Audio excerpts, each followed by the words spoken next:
evening, everybody. We're in Tzurba Rabbanon, volume 6, page 237.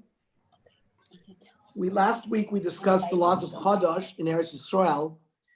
We derived that it was midoraisa, that grains that are seeded into the ground from the prior Pesach up until the next Pesach.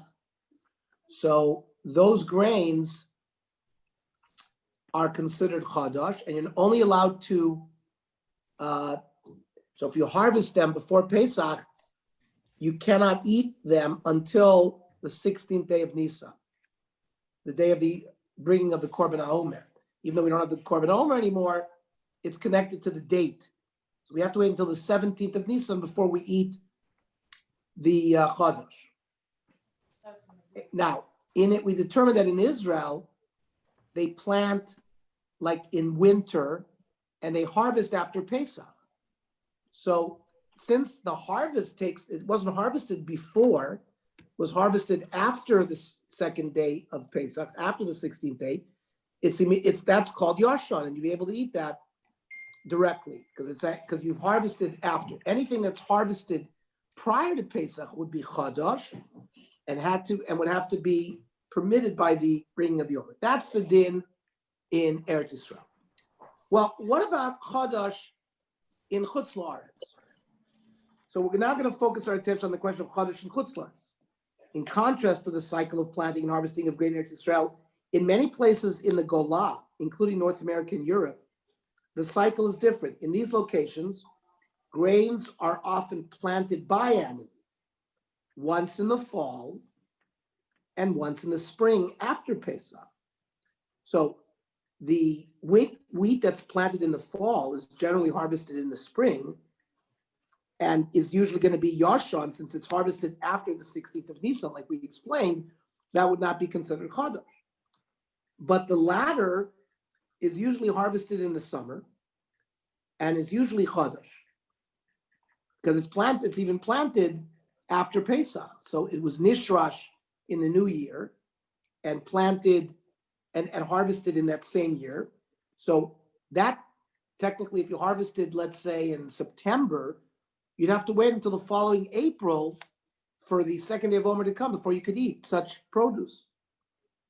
So for that reason, the question of Chodosh is relevant and problematic in the Golan. We previously saw the opinion of Rabbi Eliezer in the Mishnah that Chodosh is forbidden midoraisa, both in Eretz Yisrael and in Chutz La'aretz. And that was the opinion of the Rambam. So it seems that a consensus of other Rishonim also adopt the halacha in accordance with that position. One of them being the Rif, right? The Rif in Kiddushin says, Kaivel and Krabelazar. The Sasam Lana Tanakavase, there's an anonymous author of the Mishnah. So whenever there's a Stam Mishnah, we always paskin like that. Ditnan HaChodesh Asher Min HaTorah. Here comes the operative word, B'chol Makom, in every place. So that's the sheet of the Rif and the majority of them are shown. However, Rabbeinu Baruch presents a major chiddush in his Sefer HaTrumah that Chodosh should not be prohibited in Chutz La'aretz. And his position is cited, but questioned by the Rosh in the Shilas and Shuvas of the Rosh. Div Rav Baruch Ma'od Heim Tmuim. The words of Rav Baruch are bewildering. Shekosa. Vafilu im Godlo b'Shus Yisrael. So even if the grain is growing owned by Jews, Atah now b'Chutz La'aretz she'enanu smuchi l'Eretz Yisrael. We are very far away from Eretz, so we're not close. Near Lahatir, de lo gazru afilu midrabanan. Says Rav Baruch, Chodosh in Chutz La'aretz, even owned by a Jew, harvested by a Jew, would not be considered not asur midoraisa and not even a gzeira midrabanan. So this position is contrary to most Rishonim, who rule in accordance with Rabbi Eliezer, as well as the implication of the Gemara Menachos that the Amoraim maintain the rules of Chodosh and Chutz La'aretz, even following the destruction of Beis HaMikdash.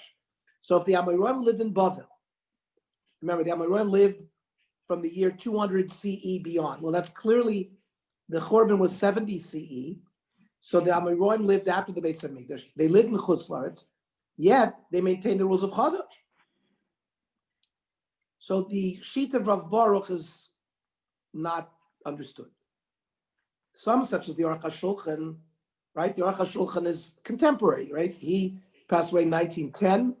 Before the Mishnah Berurah, we relied on the Aruch HaShulchan as the sort of the de facto halacha sefer.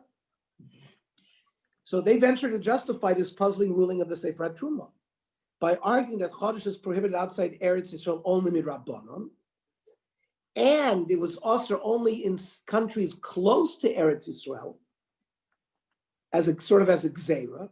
So accordingly, in distant countries, there was never a gzeira imposed, like France or England, and certainly the United States, which is very distant from Eretz Yisrael. So the Aruch HaShulchan, V'al kol panim, Harbe Merishonim Shepasku Deloy Krab Yezu Ugdolei Achronim Tirchu L'Msotam Divrei. He says there were Rishonim who didn't pass in Lach Rabbi Yezer that in Chutz La'aretz it's midaraisa. He's referring to Rav Baruch of the Sefer Trumah. The Rav Baruch of Sefer Trumah is a Rishon. So the Gedolei Achronim Tirchu, the major Achronim of the last generations, have worked hard, so Tamli Divrayim, tried to understand what's the svara of Rabbeinu Baruch.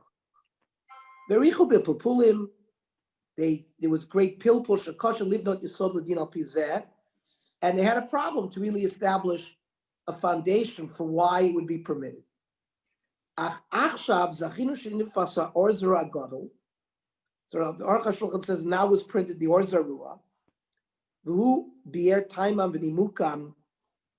And the Or Zarua explains reasoning of Rishonim, especially this Rav Baruch. He says that the Or Zarua sort of fits with his words that he had mentioned before. This is the words of the Or Zarua. Nira be'enai aniyamachar melipsuk halacha dechodesh b'chutz la'aretz rabbanon. So right away we see that the Or Zarua is going to say that Chutz La'aretz Tzom Rabbanon. So it's already a change from Rabbi Yezer, the Rambam, and the Rif, who held that Chodosh b'Chutz La'aretz was midaraisa. So now we have a Rishon who says that Chodosh in Chutz La'aretz is Rabbanon. Now remember, that's already a huge step, because deciding whether something is midaraisa or midrabbanon is always critical because of the basic halacha of suffix. Because if something is suffix, so if it's daraisa, we would always go to chumrah. But if it's a suffix, we don't know, maybe it is chodosh, maybe it's not chodosh. But if it's rabbinic, we say suffix rabbanon l'kula. So that's a major step. And the snan, kol korbanos hatzibor chutz min ha'omer.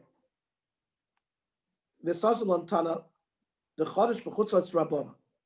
It says that the Tana must be holding that Chodosh and Chutz La'aretz Rabbanon. Di D'oraisa hayaba michutz la'aretz tahabaha taya. So he wants to say, because if it was Tolui, if it was Midoraisa, you'd be able to use Chutz La'aretz grain as well for the oil. Kiva David Rabbanon. So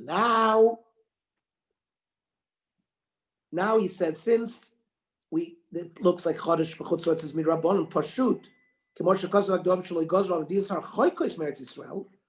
that the Rabbanon never really were goyzer on lands that were very distant from Eretz Yisrael.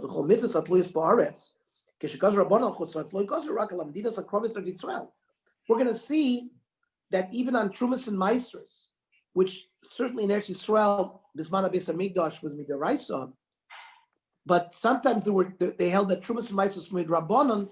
You know where? Like in Syria, in Lebanon, in areas very close, in Aram Tzova, in areas close to Eretz Yisrael. But we don't see necessarily that they were goyzer, very far away. So we see above that the Shulchan Aruch and Orach Chaim sides with most Rishonim and against Rabbeinu Baruch. Thus, the prohibition of Chodosh is observed even abroad, and there's no distinction between places close to or far from Eretz Yisrael. The Shulchan Aruch repeats the same ruling in your day as well. Yisrael Chodosh Noi Ben Baruch Ben B'Chutzot Ben B'Shal Yisrael Ben B'Shal Goy. Shulchan Aruch says that Chodosh applies both in Eretz Yisrael and in Chutz La'aretz, whether it belongs to Jews, whether it belongs to Goyim. And despite the fact that the accepted halachos seem clear to be stringent concerning this issue, the custom in many places in the diaspora has been to be lenient about Chodosh for hundreds of years. Some such as this Aruch HaShulchan quoted above pointed to Rishonim such as the Sefer HaTrumah and sources in the Talmud to defend the practice. Right? The Sefer HaTrumah said there's no Isser at all. Afilu Mirabbanan. Others focus on the question of grain grown by Gentiles. Let's see the next section. Chodosh for produce owned by Gentiles. From the quote of the Shulchan Aruch in the previous source, it seems that grain grown by a Gentile is subject to the restrictions of Chodosh. However, this issue is in fact subject to a machlokes among the commentaries. Tosfos in Kiddushin 36b holds that Chodosh does apply by grain grown by Gentiles. Venera the Chodosh noig bizman hazeh. Tosfos lived 1200, 1300, so he's already telling us Chodosh is noig. Laken yesh li zoyer. You have to be careful. Shem adam yodeh b'vadai shas sa'oiri, that the barley nizru achar zman hakrovas sa'oimer were planted after the hakrovas sa'oimer. It's going to be harvested, in this year after the oimer. Dahainu achar shisha sabanishim shelo yachal meha. Can't eat from it. But misafek ein lesser kol ha'sa'orim. Kiven derova sa'orim nizru koidim tetzai nisim. Since the majority were put in the ground before, and then if they're harvested after Yud Zai Nisan, there'd be no problem. He says Yerushalmi shows that Chodosh applies to non-Jews. The Porach Chala Demas Nisan, the Tani Afa Chodosh, Amaylo Tani Chala. If he said Afa Chodosh, why not Chala? Mishani Lifi She'ena B'Shel Goyim. Mashma the Chodosh the Tani Mas Nisan Noig B'Shel Goyim. So he brings a proof that non-Jewish grain would be affected by Chodosh as well. And this is the position taken by the Tur. Isser zeh noig bein b'zman habayis, bein shalom b'zman habayis, bein bartz, bein b'chutzos, bein b'shal Yisrael, bein b'shal Nochri, which is exactly the Shulchan Aruch, which very much templated the Tur. He must have got it from the Tur. However, the Bach challenges the Tur's position. The Bach was a commentary. The Beis Yosef was Rav Yosef Karo, whose commentary was on the Tur. And the Bach also was the main commentary on the Tur. There's the two sides of the Tur. So the Bach challenges the Tur's position and claims that the Rambam is likely lenient about it, as well as Beno Avigdor. We're talking about non-Jewish grain. He also notes that the prevalent custom among the populace was to be lenient. Masha custom bein b'shal Yisrael, bein b'shal Nochri. So he says what the Tur said is not clearly written in the Gemara. Gamarif barosh bekidushin, ubesof psachim, v'chen haramba beperk asir meilchos machos asuros, kazu b'standa chodesh asur b'chutz la'aretz. They did all that chodesh was asur b'chutz la'aretz, umidikasav harambam beperk asir dehilchos ma'aser sheni. Do orla noyig af b'shel goyim. The Rambam said, orla applies. So they're going to be medayek from the Rambam, since he only said orla applies to non-Jews. The other things did not apply to non-Jews, right? He didn't say that Chodosh is noyeg. Af b'shel goyim. Alma the b'chodosh en Yisrael b'shel Yisrael, ava lo b'shel goyim. So the Bach argues with the Tur and says that produce grown by Gentiles would not have Chodosh associated with it. El shatosh speak Kiddushin. Sof Damin Lamin Vav, B'dibra Masel Kol Mitzvahs. Kosvu, D'Bishami Mashim L'Chodesh Noeg Af B'Shel Goyim. So the Tosfos says grain of Goyim does apply. V'kiyotz b'Kosvu Mordechai B'Shem Eliezer B'Rabbi Yoel HaLevi U'Marami Rottenberg V'chein Kosvu Arosh B'Tshuva V'chein Kosvu Asev B'Mitzvahs Cotton the Smak V'Achreim Nimshach L'Achroim V'Chash L'Yisrael Kulam Nastu B'Divrei Rish B'Tosfos. So now, even though the Bach weighed in to say that he feels, basically being medayek from the Rambam, that Chodesh does not apply by Gentiles, but he brings us a whole bunch of sources who do hold it applies. So he says, the minig in where the Bach was, Linok Heter, was to allow not to ask a Chodesh of Gentile. Avgdoli Ator Shayilu Fanenu, Moreno Rav Shachna, Moreno Rav Shlomo Luria, the Talmidei Lo Hayu Oisrim, they did not prohibit. V'shoisen ha'sheichar shenasim mitvuot shelo yitir ha'omer. They drank beer from barley or hops that did not, was chodosh without waiting for the omer. Zulat miktsas chasidim ikar. There were chasidim nizhar be'isr zeh. Ani b'mei chorfi, when I was sharp, bilam dai meseches kiddush l'tei shloshim shana. He says when he learned kiddushin prior to 30 years before, samti libi layen barazu, he investigated this psak. V'ra'iti she'ein halacha psuka, that it's not a clear halacha. V'sha'alti tama'or gadol kvod Moreno Rav Liba bar B'Tzalel zal, v'yitzani l'pnei umash sheleti b'mitzudato gam l'pnei shar gdolei haTorah. V'lo haya bi mishas osir dvarim. Nobody, that was the Maharal. He had spoken to the Maharal about it, and he noted nobody argued with him. He brings another proof that Chodosh grown by Gentile, Tzurba grown by Gentiles, there's no problem with Chodosh. Gabrisi Tshuva l'Moreno Rav Menachem Yel Tzedek of the Marshal B'Zula Shon Rabbeinu Avigdor Katz, Kosev B'Sifra the Chodosh B'Chutz La'Etz Ein Anoid B'Shel Goyim. Chodosh and outside of Eretz Yisrael does not apply. If you use daiti near a border, Daval Gav Halach Rabbi Eliezer, even though we say that Halach is Rabbi Eliezer, Ein Less Rabbi Shel Goyim Yikra Halach. Lachein Ein L'Shum Gadol L'Hoyres L'Yisrael L'Isra Hepech HaMinig. A paskin should not go against the general minig. Shenoglo Pigdol Yisrael Leheter, who had permitted. It's not Mikra Adin. You're a chassid. And lo yoyer lacherim, you shouldn't paskin for acherim. The lo laisi linsui, which will cause conflict. The dafke b'mishor gabashar precious.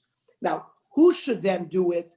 A chassid who's makpid on all sorts of chassidus, and he's known to be a chassid. So rishai linog le'isur gam bezu. So it's a very sharp Bach. Now, who was the son-in-law of the Bach? The Taz, who was the Shach and the Taz are the main commentary on Shulchan Aruch Yoreh Deah.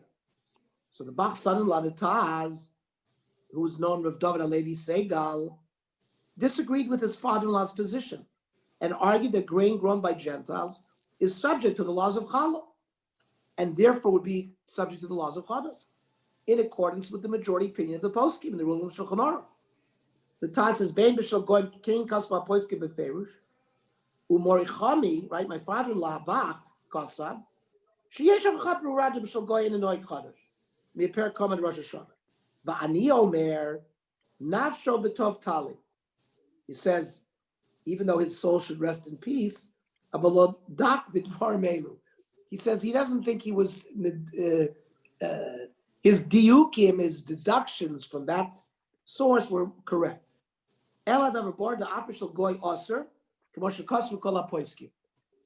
we're in a major machlokas aposkim regarding this. So a few hundred years later, right? The Shach and Taz are in the late 1600s, early 1700s. So a few hundred years later, in the early 20th century, it seems that the prevalent custom in Europe was still to be lenient concerning Chodosh due to the difficulty in obtaining grain that was Yasham, because of the way they planted it in Europe. They planted it after Pesach. They harvested it after Pesach. So that's Chodosh. Technically, you'd have to wait till next Pesach, but they couldn't do it. There wasn't any other grain. They didn't have Yasham. They didn't plant it, let's say, in winter and harvested it, or planted it to the point where you could harvest it after Pesach, soon after Pesach. So aware of this reality, the Mishnah Berurah presented a defense of those who did not observe Chodosh upon the basis of the sources cited previously. Right? We brought a lot of sources. We brought the Rabbeinu Baruch. We brought who said that there was no Rabbanan at all. We brought this Bach that seemed to imply that grain grown by Gentiles, there's no problem with Chodosh. So the first is Rabbeinu Baruch's position, according to which Chodosh does not apply outside of Eretz Yisrael, in areas that are not adjacent to it. The second is the opinion of the Bach, according to which Chodosh does not apply to the produce of Gentiles. Nevertheless, these defenses notwithstanding, the Mishnah Berurah concludes that it is appropriate for a God-fearing person to be stringent in this matter. Komakom, Rov ha'olam ein nizharim klal b'Yisur Chodosh. The Mishnah Berurah tells us the fact. Most people were not careful about Chodosh. V'yesh limdu aleim schus, lefishu davar kosher liyazar, because it's very difficult. V'lavchein somchin ne'atchak al miktzas harishonim, those few rishonim like Rabbeinu Baruch, shesovin shechodosh b'chutzaretz ein alam divrei sofrim, and v'loy gazru, and even the place where they made a gzeir was only close to Israel. There was no gzeir at all outside of Bimkomas Smuchim at Israel. Kigor Mitzrayim u'Bodel. V'yeshel and Dolim Schos Sheshavrin Shechodesh ein anoigel b'dvur shel Yisrael, aval lo b'shel goyim, but not if it belongs to Gentiles.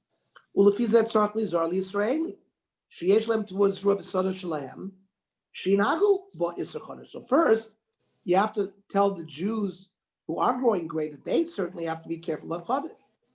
The Mishnah Berurah says, even though we really can't protest against those that are lenient, because he told us why, Mishnah Berurah uses this in many, when he talks about waiting 3 hours versus 6 hours.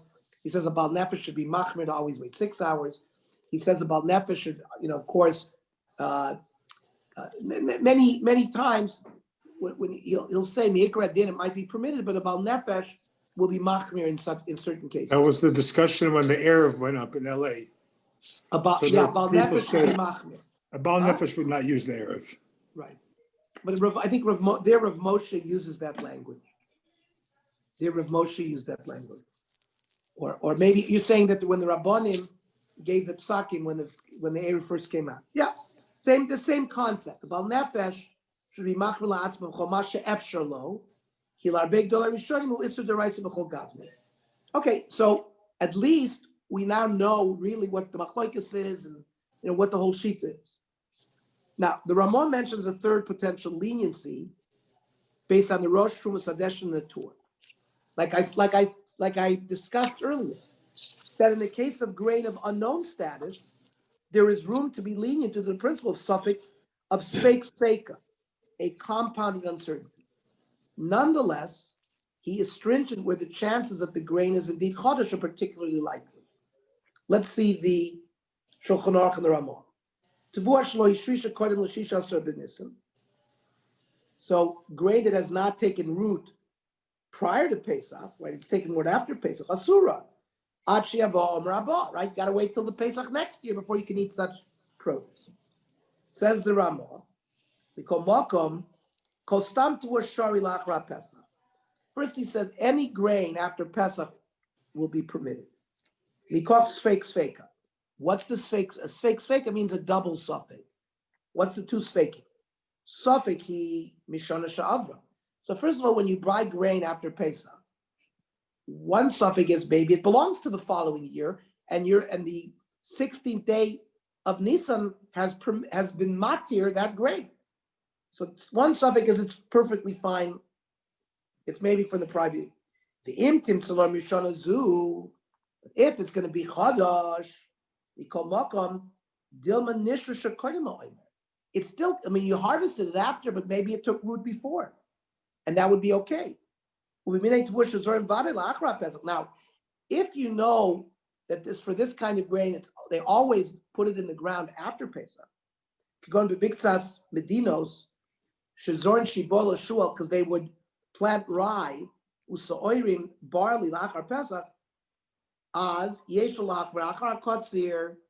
So then he has to be machmir when they harvest it.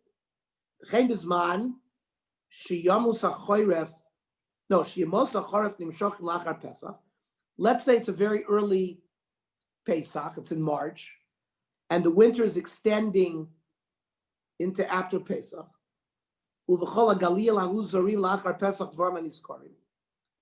And in whatever region they would plant after Pesach. So yesh lachem v'lochush b'nastam. So it's only when you have an opportunity to say a suffix can you use it. But if you know for sure that this grain was planted after Pesach, then you have a problem. You got to wait till next year. But be careful, he says to poskim, don't aser for people if most of their food and drink are from these kind of grains. Better that they should be a shogig, not amazing. So don't poskim. They don't know. So don't poskim for them clearly that it should be prohibited. According to the Ramah, the double uncertainty is as follows. Perhaps the grain in question is from last year's crops, in which it's Yosham. And even if it's from this year's crops, perhaps it took root before Pesach, which renders it as Yosham. Now, there's a difficulty, there's a very technical difficulty with this approach to the Ramah. Because Chodosh is only temporarily forbidden, so chaylev, prohibited fat. Prohibited chaylev is also forever. Orla, you harvest fruit within the 3 years, the first 3 years of a tree. That fruit is always prohibited. Now, fruit from the 4th year is permitted, but the fruit that you harvested, there's no heter to that. Nevela, there's no heter for nevela. Now, but there are some things, for example, somebody cooks b'shogeg on Shabbos. You're not allowed to eat it on Shabbos, but you can eat it after Shabbos. You have to wait b'chdei sheyasu. So right now it's prohibited, but later on that's something called davar sheyesh lo matirin, a food substance or something that now is prohibited, but later on is going to be, how about tevel? Tevel is prohibited now, but later on it's going to be permitted when you give trumas and maestras. So this also, Chodosh, is a davar sheyesh lo matirin, because the grain becomes permitted after the 16th of Nisan. Right? A forbidden item with forbidden status will be reversed. Normally, if a forbidden item falls under the category of davar sheyesh lo matirin, the Ramah in other places holds it does not become permitted by virtue of fake sveka, as one can simply wait until the item becomes permitted. And he gives you, it's in your day at 110. What he's saying is, you're not allowed to use a fake sveka to be matir in something that at some point will be permitted. And since you can wait until the next Pesach, it's a davar sheyesh lo matirin. You can't utilize this fake sveka. Why then does the Ramah accept this fake sveka as a source of leniency in this case of Chodosh? The Aruch HaShulchan suggests that perhaps the case of Chodosh is different, since it's not certain that the grain was ever forbidden in the first place.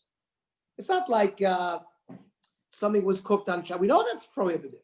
Here it's a suffix whether it was even prohibited in the first place, because maybe it was Yoshan. This is different in most cases of fake sveka, which involve an item that is definitely forbidden, that is mixed with other permitted items. So the other concept of davar sheyesh lo matirin, normally davar sheyesh lo matirin, there's no bittul.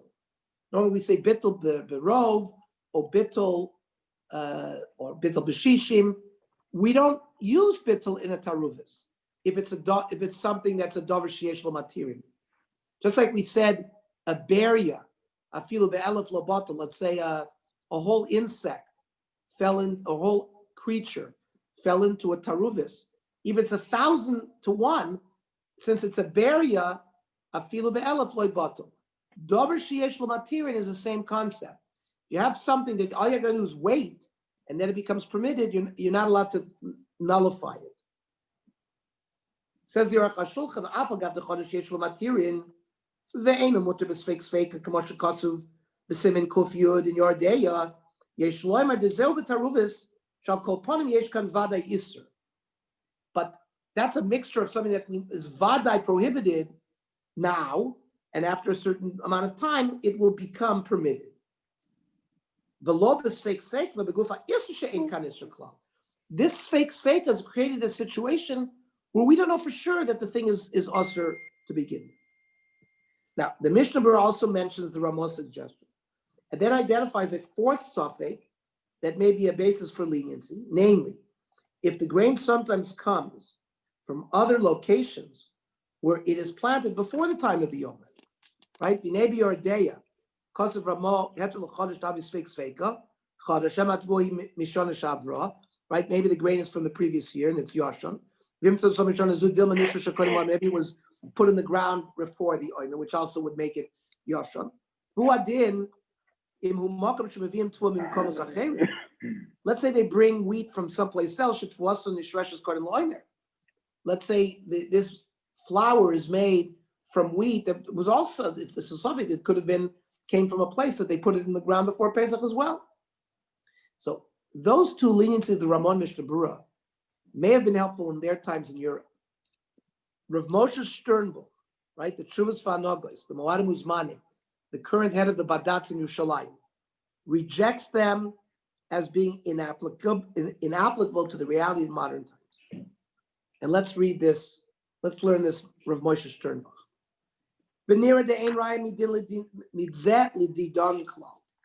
All of these leniencies that are being brought, Rav Sternbuch says he doesn't think it applies today. The Azba Poland, Russia, and Poland and Russia, it was very hard for them to get Yoshan Tvua. And it was always a suffix, maybe it was Yoshan. Rav Moshe Sternbuch says that's why the custom was to be made. Even though there were Gedolei Poskim who prohibited it. And even though there's this problem that all you got to do with Chodesh's weight,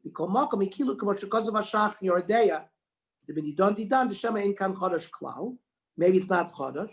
So we don't asir the taz v'kilu b'shasat chag. So we knew the bach, they were mekel. And it was a huge tircha to get a yashan. We didn't have to be machmir just because of this issue of davar sheyeshul matirin.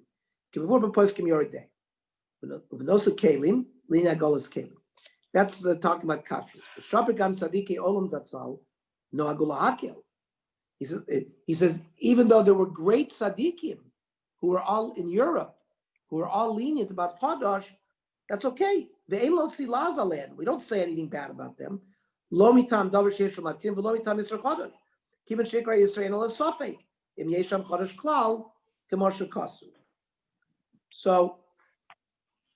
the Yalkut Yosef mentions the leniency of grain grown by Gentiles and acknowledges the fact that some feel the need to be lenient based on it in the Golan. But he says that since the Shulchan Aruch did not accept this, Sfardim should not be lenient. He then adds that in Eretz Yisrael, all should be careful not to consume imported products from the Golah made from Chodosh grain. He concludes, though, that even Sfardim may be lenient in Eretz Yisrael in B'diavad cases, where there's also uncertainty as to whether the product in fact contained Chodosh.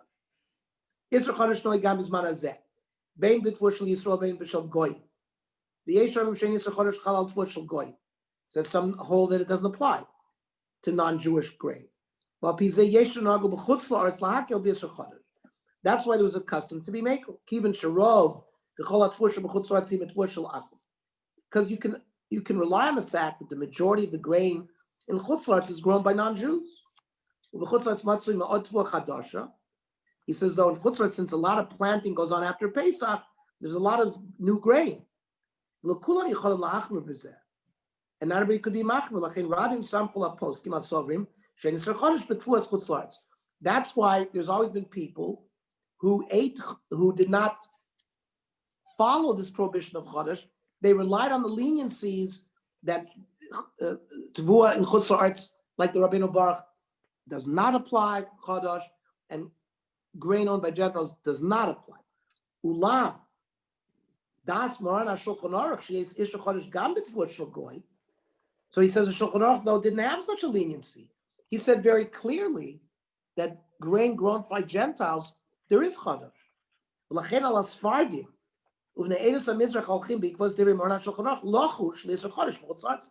They have to be worried if they're buying products from Chutz La'aretz, if they live in Eretz Yisrael, and they buy products from Chutz La'aretz, they have to be worried that they're buying Chodosh, and they have to wait until the following year. Don't buy it. They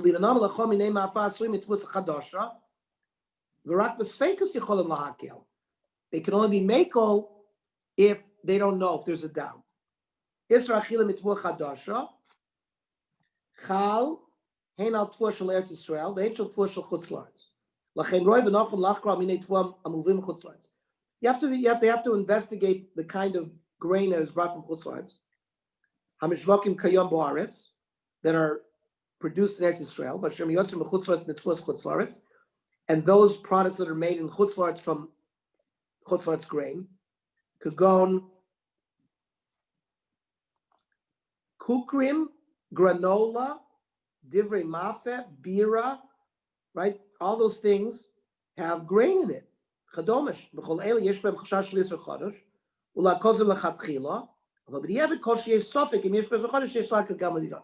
He says if there's a suffix, whether there's chodosh in it, you can b'diavad, you can consume it.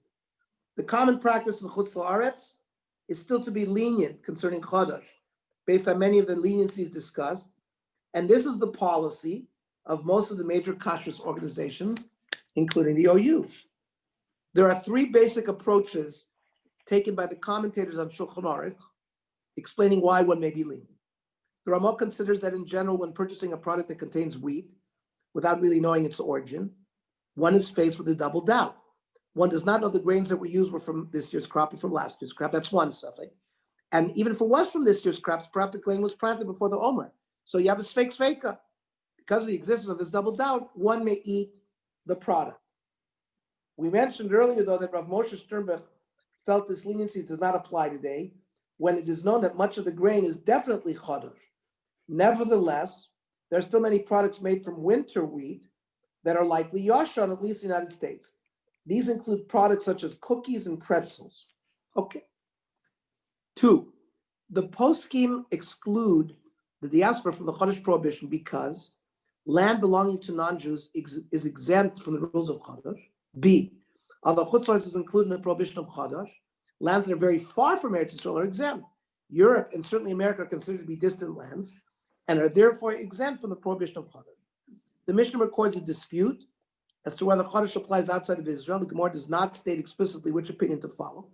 The Taz explains that the Gemara intentionally left the matter unresolved so that future generations find themselves in lands where there's great difficulty in avoiding chodosh. One can be lenient. Some people follow a third approach, which is in essence a compromise position. They are stringent when it comes to consuming products which might infringe on a Torah prohibition of chodosh, but they are lenient regarding products for which the violation would be most rabbinic. An example of this would be those who would only eat yashon bread, since it is made primarily with spring wheat, which might be chodosh,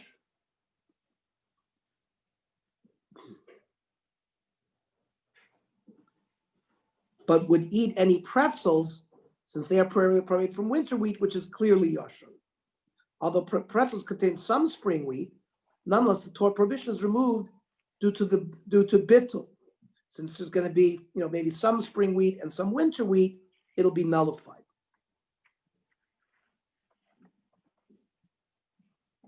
Ernie, if pretzels have an OU on it, can you be soymech that it's from Yashan?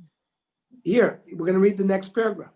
The OU does not enforce a Yashan status of products under its supervision in Chutz La'aretz, basing itself on the prevalent custom as explained above. So when you see an OU, it doesn't mean that it's Yashan, could be Chodosh, but they're relying on the leniencies that we've learned tonight. That in Chutz La'aretz there's no Gzeira, there's no rabbinic Isser like Rabbeinu Baruch. Nevertheless, the OU does assist whenever possible those who wish to avoid Chodosh. The OU works with various flour mills that we certify to monitor Yashan product in a limited basis. Okay, I guess you'd have to look on the OU website to see what they, looking for OU Yashan flour.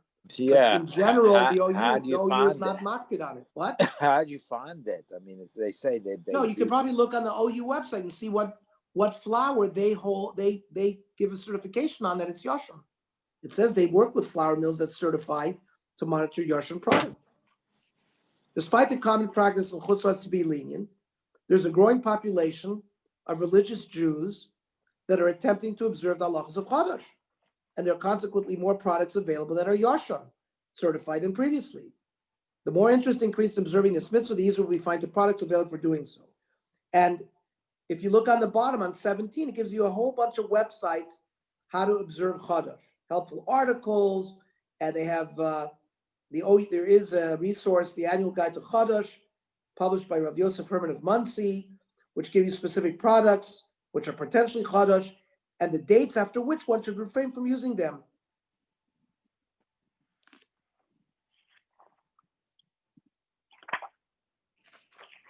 Okay, I think, any questions? Any comments? Mm-mm. Okay, let's move on. The laws of Trumos, Maestros, and Orla, page 261.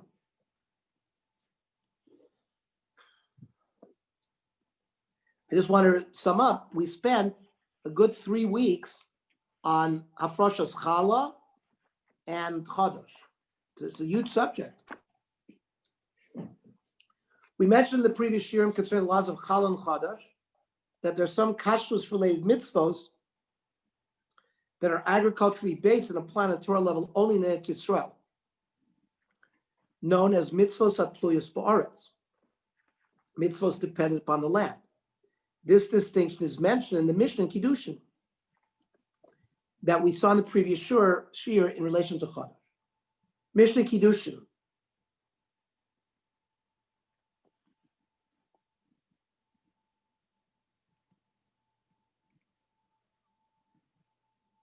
Perek Aleph, the 9th Mishnah.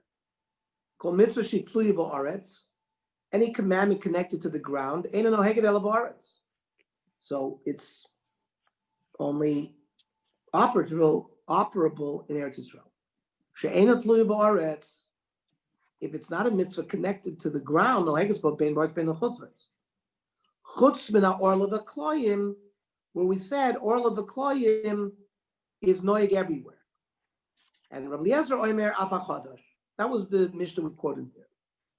Now, how do we determine, right? The Gemara clarifies the terminology used in the Mishnah, as well as the source from the Torah for the distinction between mitzvos not dependent on the land and mitzvos dependent on the land. My tluya, says the Gemara, Masechta Kiddushin, Daf Lamed Zayin Amud Aleph. My tluya, my sheina tluya. Amar Vidu, Hachi Kama. Kol mitzvah shehi chayvus haguf, any mitzvah that is a personal mitzvah, like the prohibition of eating on Yom Kippur. No heges bein ba'aretz bein b'chutz la'aretz.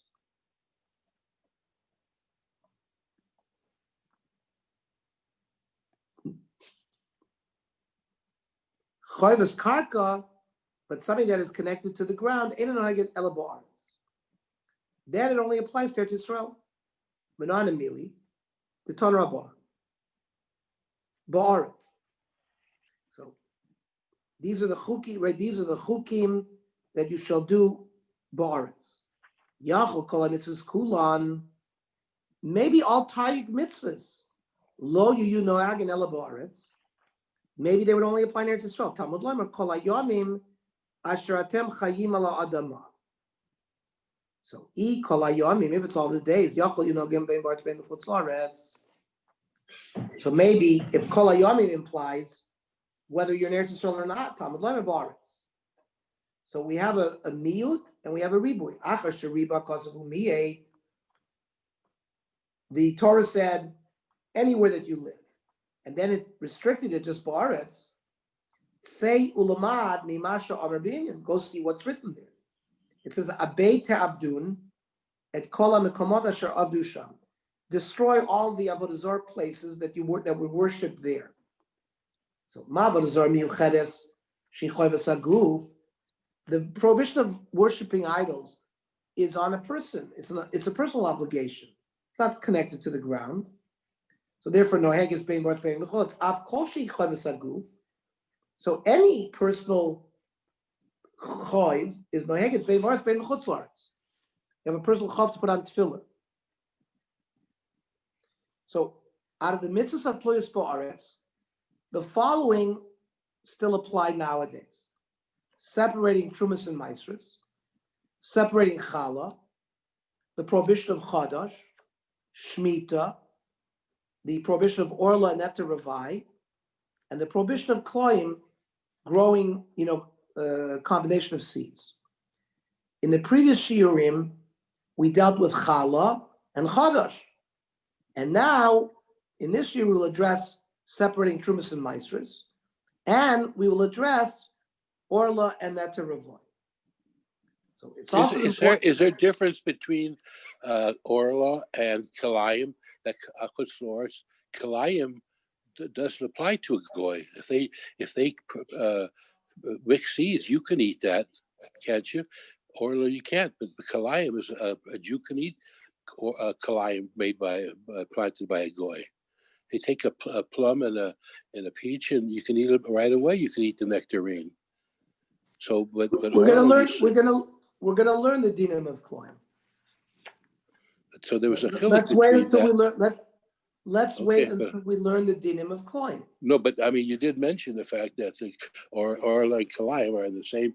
It's mitzvahs. Well, Orla and Kalayim apply both in Eretz Yisrael and Chutz La'aretz. That by a Jew. That we'll see. We are not allowed to plant Kalayim, grapes, right, and wheat. It's a very specific prohibition. There's ways to plant them in a certain distance. Remember, we have that in the Gemara, how you can plant them in a kosher way. And any product of a Klaya Kerem would also be prohibited. And there's a strict prohibition. It's prohibited to eat. It's prohibited to have anoah from as well. But except Well, that the doesn't, though. Then we will see about the dinim of goy. We just learned. We just saw. Okay. For example, there's a major machlokesh by Chodosh, right? Some say it does apply to goyim. Some say it doesn't apply to goyim. We'll have the same discussion by Kloim as well. Okay. Now, it's important to mention at the outset that even for those of us who live in Chutz La'aretz, it's important to learn these halachos of Trumas and Maasros. That the issues and guidelines presented here are relevant for those who visit Israel and purchase fruits and vegetables from stores or supermarkets that do not have a reliable kashrut certification on their fresh produce. That means in Israel. In recent times, we've also been blessed that Israel exports a large amount of fruits and vegetables to many countries. And Israeli products such as grapefruit, peppers, and oranges can frequently be found at local supermarkets in Chutz La'aretz. We will discuss the specific issues that relate to this question towards the end of this year. Now, studying Trumas and Maasros connects the entire Jewish people to Israel and allows even those who do not live there to express their love for the land, not only through visits or donating money, but through the learning of halacha related uniquely to Eretz Yisrael. So we have a lot of motivation why we want to learn these halachas. We could say to ourselves, why are we doing this? It's not really noig for us, but we see the reasons why to do it. The Rambam, yeah. I had an interesting thought, but I'm studying right now Mishnayos Trumah, which by the way is very dry. But if I was thinking about this, that if one of the mitzvahs we have is to tzipita ala Yeshua, right? Did you wait for Mashiach, right? One of the best ways to prove that you wait for Mashiach is you study Trumas and Maasros. Right, because you're studying it because you figure Mashiach is coming tomorrow. We got to know the dinim. Right. Right. Very good. Okay. So we're fulfilling the mitzvah of tzipisa liyeshua by studying these halachas. Very nice. The Rambam at the beginning of Hilchos Trumos clearly spells out that the laws of Trumas and Maasros apply midoraisa only in Eretz Yisrael, though Chazal added the surrounding regions to the obligation as well. Hatrumas from Maasros eina nohagim in Torah ela b'Eretz Yisrael, bein bifnei habayis, bein shalom bifnei habayis. Whether the temple is there, whether the temple is not there. The Rambam clearly holds that in principle, these mitzvahs can apply midoraisa even when there is no Beis HaMikdash.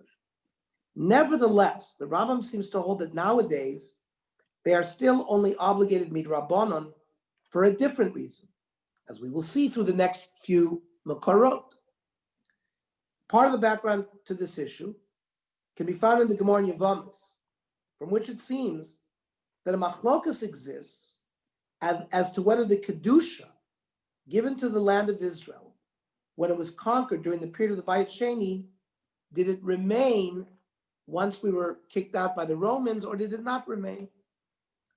Said Yevomis Pei Beis, the tiny Beseder Oilam, Asher Yorsh Rav Losecha v'Yirishta, Yerisha Rishoina Ushnia Yesh Lahem. They had an initial Yerusha, right, when they came in with Yoshua. They had a second Yerusha, right, when they came in from exile from Bavel. But Ushlishis Ein Lahem.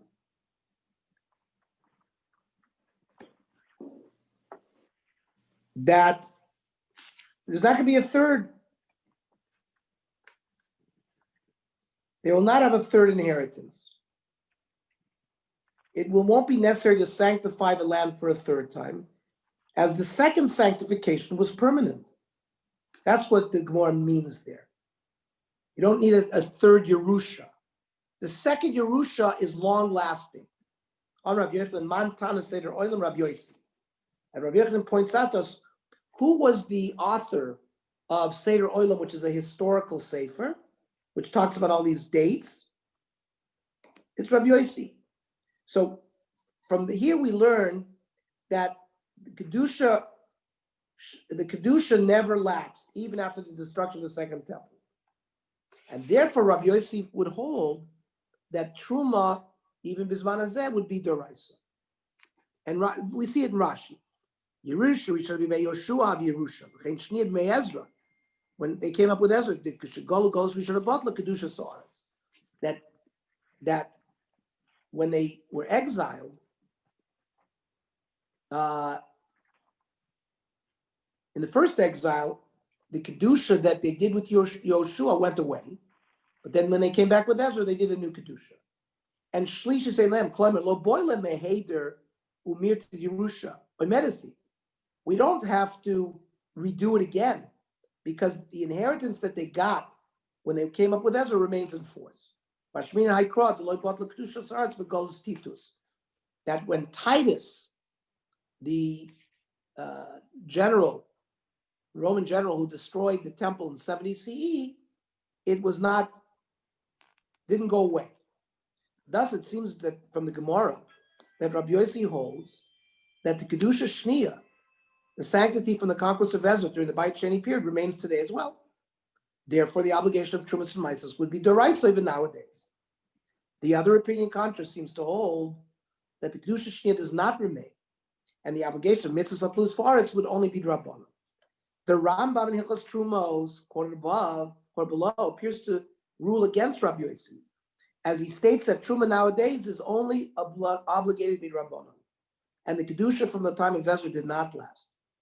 His reason is that the Torah obligation applies only when the majority of Am Yisrael live in Eretz Yisrael, which he presumably derived from the mitzvah of Chala, which, as we learned in the previous Shirim, also only applies to Midoraisa in Eretz Yisrael if the majority of Jews live there.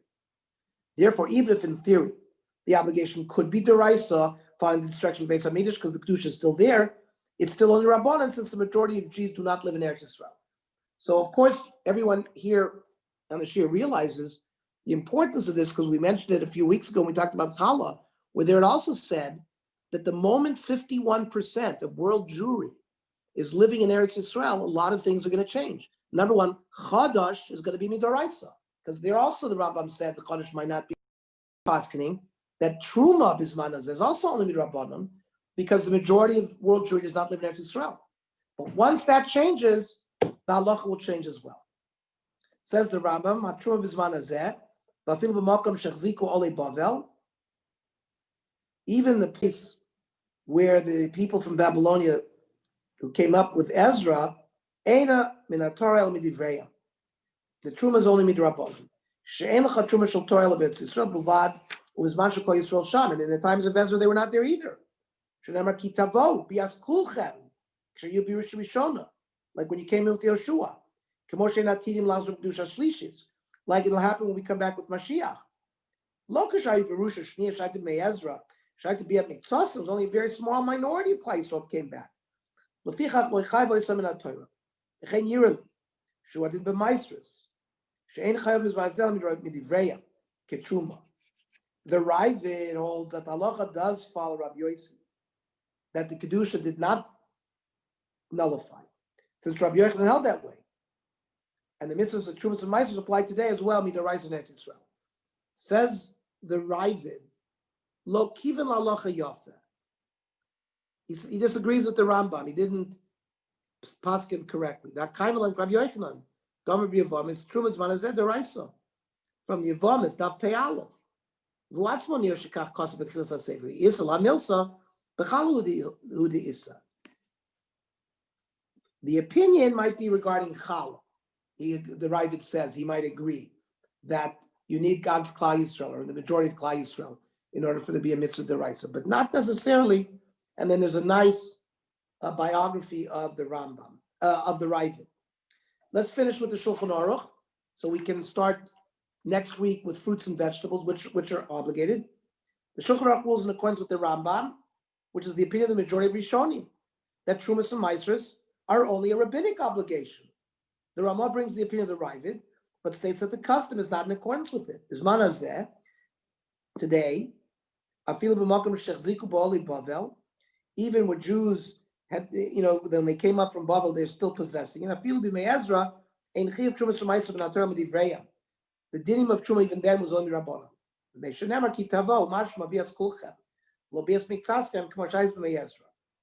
Says the Ramav Yesh Cholkin. He's talking about the Ramah. He's talking about the Ravid. Usrael the chayav nachshav yetzitzom mitruz amayis midaraisa. Ach lo ynohagu kei.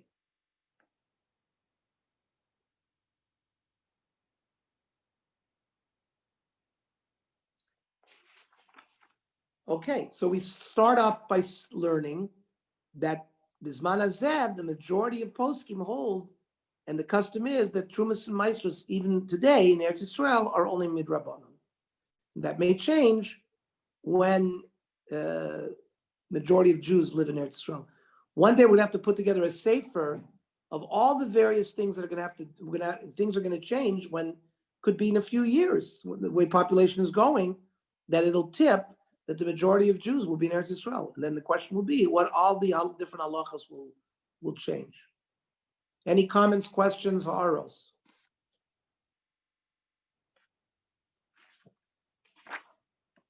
Next week we'll probably we'll probably be in Trumas and Maasros Ernie.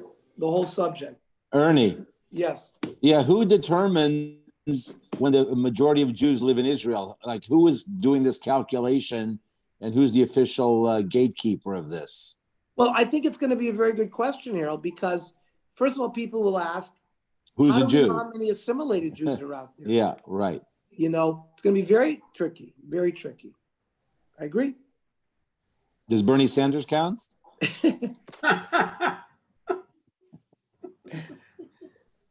Okay. But that's going to be a very, very critical topic for many Jews who are going to realize that it might be a deraisa dikadin. So then for a while, it'll be treated as suffix deraisa. But remember, once it's a suffix, you got to go to chumrah. So, okay. It is. So I guess that will have to be clarified first. Who is a Jew? Right. What determines whether in this count? And then what about the 10 lost tribes? Do they count? Probably not. But you have to wonder about things like that. They say the Pashtuns. There's a group in Afghanistan called the Pashtuns. There's like 15 million of them, and they say they're Bnei Ephraim. How about the Bnei Moshe?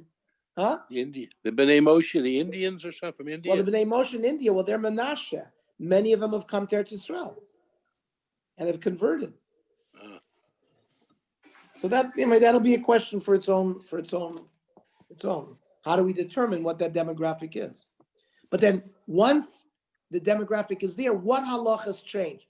So far we've learned Chodosh. Now we're learning Trumas and Maasros will change. But there are other halachas that are in the running that can also change.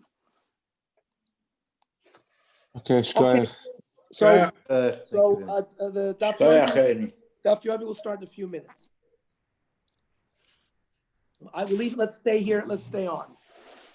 I'm just getting something to drink.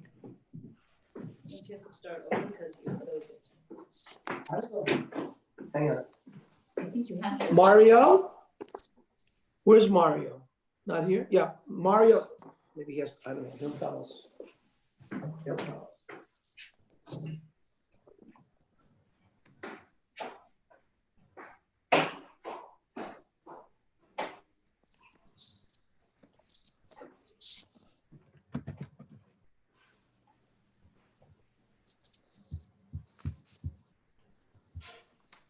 It was interesting, right, Susie? Mm-hmm, very. Who? Yes.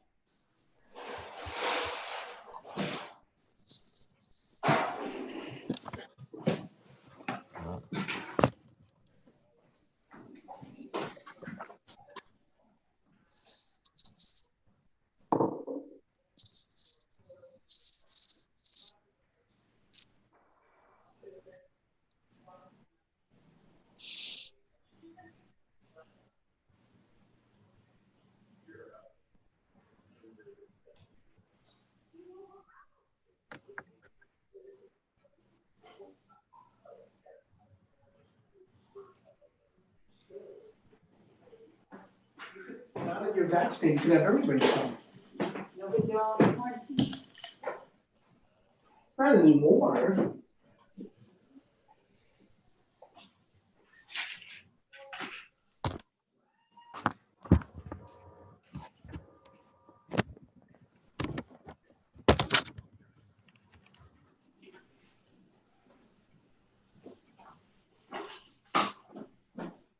What is this? You guys finished?